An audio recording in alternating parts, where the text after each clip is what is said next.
એક પ્રસંગ આજનો એમ કહેવાય આ ગુરુનું સાનિધ્ય, રાજગીરી બાપુના સાનિધ્યમાં એકાદો પ્રસંગ એવો કહીને વયા જાઓ કે મને આખી પ્રોગ્રામની સફળતા મળી જાય. જ્યાં જ્યાં જાય અમે સાહિત્યકાર તરીકે ભાઈ ભરતદાનભાઈ આ બધા અમે એવો, અને ભજન પણ એમ કહેવાય એકું કડિયું હરિભાઈએ બહુ સારી એવી મોજ કરાવી, અને એમાં એક એક કડી ભજનની એમ કહેવાય હંજા જેવી ભજનની કડીયું લાગી જાય તો લાગી જાય. પણ અમે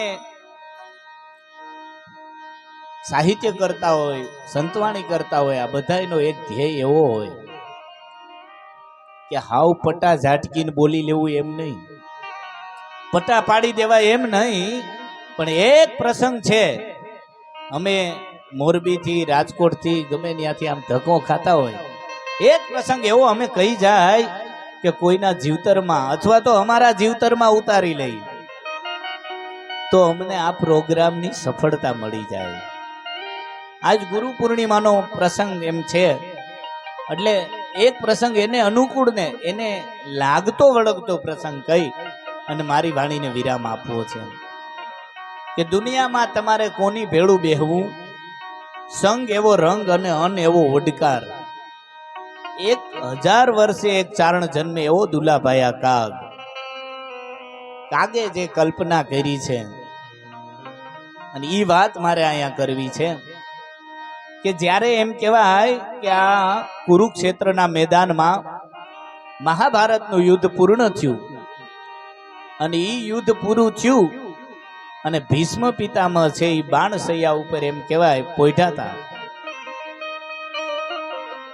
અને ઉત્તરાયણના સૂર્યની રાહ જોઈ અને ભીષ્મ પિતામહ બાણસૈયા ઉપર બિરાજમાન છે, અને આ બાજુ કૃષ્ણ, 5 પાંડવો અને દ્રૌપદી આ બધા મળવા આવે છે દાદાને.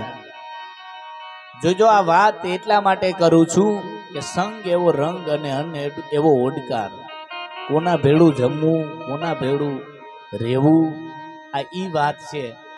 સારા સંતોનો સંગ આપને મળી જાય એની આ બધી વાત છે, ગુરુનો સંગ મળી જાય એની આ વાત છે. બાપુ આપણે ભવસાગર તરી જાય, પણ ઈ દરમિયાન જે બિરાજમાન છે બાણસૈયા ઉપર સૂતા છે, અને ત્યાં 5 પાંડવો અને દ્રૌપદી અને કૃષ્ણ બધા ફરતી એમ કહેવાય દાદાને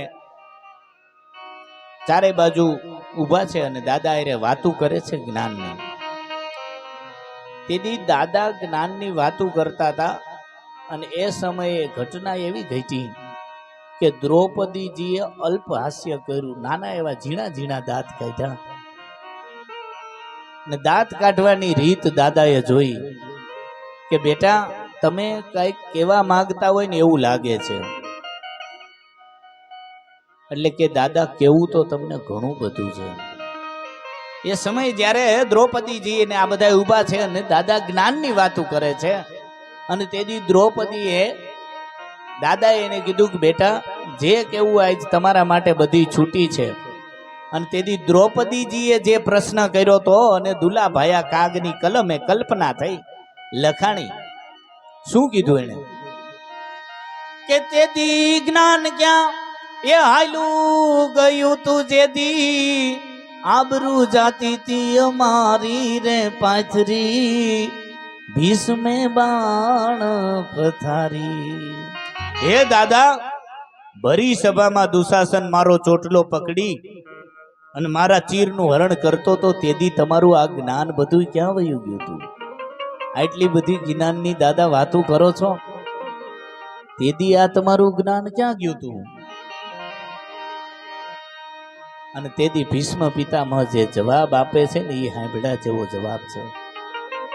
શું કે છે દાદા કે કૌરવ કે રાજેદી દાણા પાણીથી કાયા પોસાણી તી મારી. કૌરવોના દાણામાંથી જે અન્ન બનતું હતું ને એ અન્ન છે મારી રગે રગમાં આટા મારતું હતું. એટલે કીધું છે કોની ભેગું જમવું એ બહુ મહત્વનું છે. કૌરવ કે રાજેદી દાણા પાણીથી કાયા પોસાણી તી મારી, પણ હું નીતિ જાણતો પણ હિંમત ન આવી અને હૈયું બેઠું તું મારું હારી રે પાથરી, ભીષ્મે બાણ પથારી. હું નીતિ જાણતો તો બેટા, હું નીતિ જાણતો તો પણ મને હિંમત નહોતી આવતી. શું કામ? કે કૌરવોના દાણામાંથી જે લોહી બન્યું હતું ને એ મારી રગે રગમાં દોડતું હતું. અને દ્રૌપદીજી એને સવાલ કરે છે કે તો દાદા, આ જાતિ જિંદગીએ તમને જ્ઞાન હેનું પ્રગટ થયું? અત્યારે તમારો સમય અંત આવી ગયો અને અત્યારે તમને આવી જ્ઞાન શું કામ પ્રગટ થયું? અને તેથી ભીષ્મ પિતામહ જવાબ આપે છે અને દુલા ભાયા કાગ ની કલમ હાલે છે. શું કે છે? કાગ પારથ ના રે બાણ પ્રહારે મારું, લોહી લીધું તું ની તારી. અર્જુનના એક એક બાણથી કૌરવોના દાણામાંથી જે લોહી બન્યું તું ને એ ધરતીની માથે હવે પાઈ દીધું છે. આ બાણ પથારી પાથરીને એ કૌરવોના દાણામાંથી જે બનેલું લોહી અર્જુનના એક એક બાણથી એમ કહેવાય ધરતીની માથે પાઈ દીધું છે. એટલે મને આ ચેતન પ્રગટ્યું છે, એટલે મને આ જ્ઞાનની પ્રગટ થયું છે મને. અને લખે છે કાગ બાપુ, કાગ પારથ ના રે બાણ પ્રહારે મારું, લોહી લીધું તું ની તારી. એ પછી મને ચેતન હાચું પ્રગટ્યું એના, સાક્ષી છે દેવ મુરારી રે પાથરી, ભીષ્મે બાણ પથારી. એટલે આ પ્રસંગમાંથી મારો કહેવાનો હાર દેવો છે, મારો કહેવાનો અર્થ એવો છે કે તમે જેની ભેળા રહો ને એ માણા જોઈને સિલેક્ટ કરી અને રહેજો. હલકા માણા ભેરા ક્યારેય બેહતા નહીં. અને ગુરુ પણ તમે એવા ગોતજો જે આપણે ભવસાગર તાર કરી દે. એટલે છેલ્લે વધારે વાત ન કરતા એક છંદની યાદી કરાવી અને પછી આપણે લાભુબેનનું એમ કહેવાય બહુ સરસ મજાના જે વર્ષો થયા, મારી જેવડી ઉંમર છે એવડો એમનો અનુભવ છે, ભજન કરે છે, એમને સાંભળવાના છે. એમનું એક ભજન આપણે સાંભળવાનું છે. પણ છેલ્લે કાળિયો ઠાકર યાદ કરે સૌ આપને ખૂબ કરી લ્યો ખ્યાલ, અને વેલારા પધારો અમારા ગિરધર ગોપાલ. જેને કાળિયા ઠાકરે દુનિયામાં આપને એવડું જીવાડ્યું, જીવતા શીખવાડ્યું છે કે જેને જન્મતા વેદ માનું દૂધ નથી મળ્યું. એટલા બધા એની માથે દુઃખ પડ્યા છે. આપણે નાનો એવો હપ્તો ચુકાઈ જાય ને રાયડું ફાટી જાય, પણ આ તો જગતનો નાથ કાળિયો ઠાકર એવો છે કે જેને જન્મતા વેત માનું દૂધ નથી મળ્યું તો એના મુખ ઉપરથી ક્યારેય હાસ્ય ગયું નથી. એવો આપણો કાળિયો ઠાકર છે. એને યાદ કરી એક છંદ લઈ અને પછી મારી વાણીને વિરામ આપવું છે. એટલે અને એથી આગળ બીજી વાત એ હું કરી દઉં કે અહીંયા ખારેશ્વર ધામ એટલે મહાદેવના આંગણે બેઠા છે. કસા કરું હું મહલ મહલ ગીરી મેર કહાવે, અને કસા ગાવ હું ગુણ ગુણ જહાં ત્રમ્બર ગાવે, અને મેલા કી ધનમાલ જહાં શ્રી ચરણા આગે, અને કસા પખાડો હું પાઉં જહાં પવિત્ર નખ ગંગ હી લાગે. એ ભોળાનાથ હે શિવ હે શંકર, કસા કર હું મહલ મહલ ગીરી મેર કહાવે. હું તારા માટે કેવડું મંદિર બનાવું, તારી પાસે તો કૈલાસ જેવડો પર્વત છે. અને કસા પખાડો હું પાઉં જહાં પવિત્ર નખ ગંગ હી લાગે. હે શિવ હે શંકર, તારા તો પવિત્ર ચરણોને ગંગા પખાડે છે, તો હું કયું જળ લઈ આવી અને પખાડું. અને મેં લાખી ધનમાલ જહાં શ્રી ચરણા આગે. હે ભોળાનાથ, તારા એક હુકમે તો લક્ષ્મીજી આવી અને ઊભા રહી જાય છે. હું તારી પાસે મારો પૈસાનો કેવડો પાવર કરું. અને તારા ગુણોનું ગાન તો ગાંધર્વો કિન્નરો આ બધા તારા ગુણોનું ગાન કરે છે. ભોળાનાથ, હું કલાકાર તરીકે તારા ગુણોનું ગાન કેવું કરું. પણ શિવ તાંડવ લઈ અને પછી કૃષ્ણ પરમાત્માને યાદ કરી અને મારી વાણીને વિરામ આપવો છે. કેવો છે ડાડો શિવ? कैसेल श्रृंग संविशाल जटा झुंड चंद्र भाल संग गीत रंग बाल विमल नीर गाजे,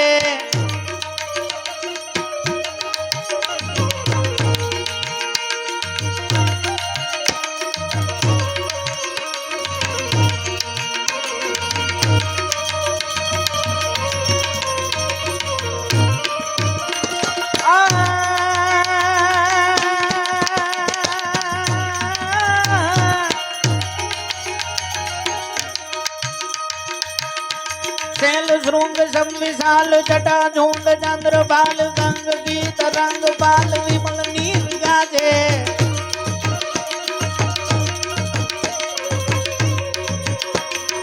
लोचन थई लाल लाल चंदन की खोरी बाल कुमकुम सिंदूर दुलाल प्रगति वर्षा जय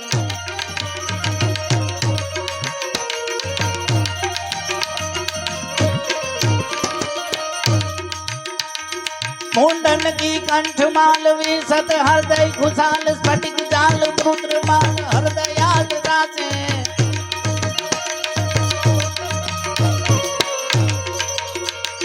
बम बम बम बम बम बम बम बम बम बम बम बम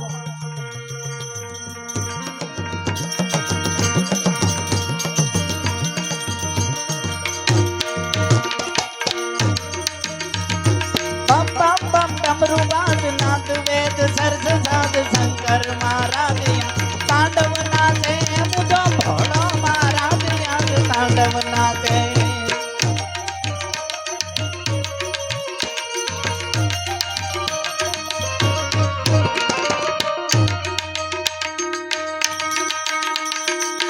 झुन झुन झुन झुंझार किन किन मंदिर उपास किट दिन लगा चमक दम दमाके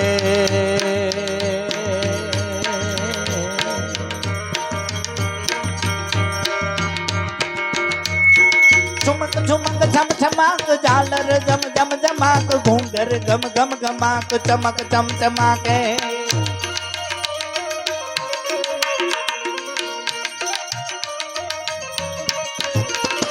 कट तट गति लच की थर कट गति युद्ध की लिर खत सुर लच की मच की लच की मच की लच की मच की लच की मच की लाते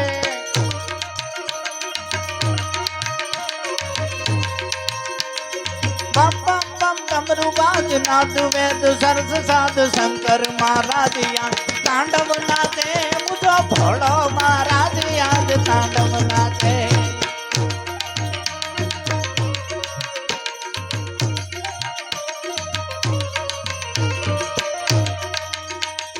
गम मम गुगुरु गमाक ठम मम जागर ठमा गम मम मम मम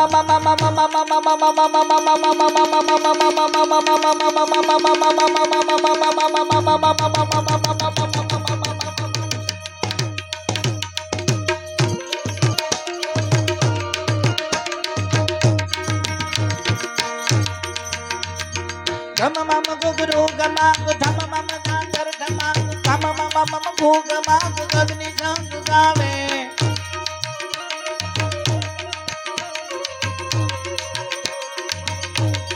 जग जग जग जग मगाट थग थग थग थैत थाट नवतम पग द्रग निराट ललित नाट लावे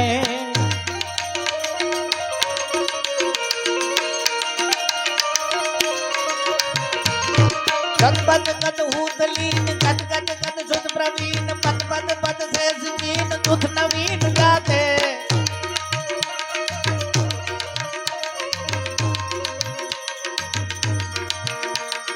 और यलहर हैर विकसत सुर बैर बैर पर गट गट फैर फैर नटवर नाचे धीरे पर गट गट फैर फैर नटवर नाचे धीरे पर गट गट फैर फैर नटवर नाचे बोलिए खारेश्वर महादेवनी।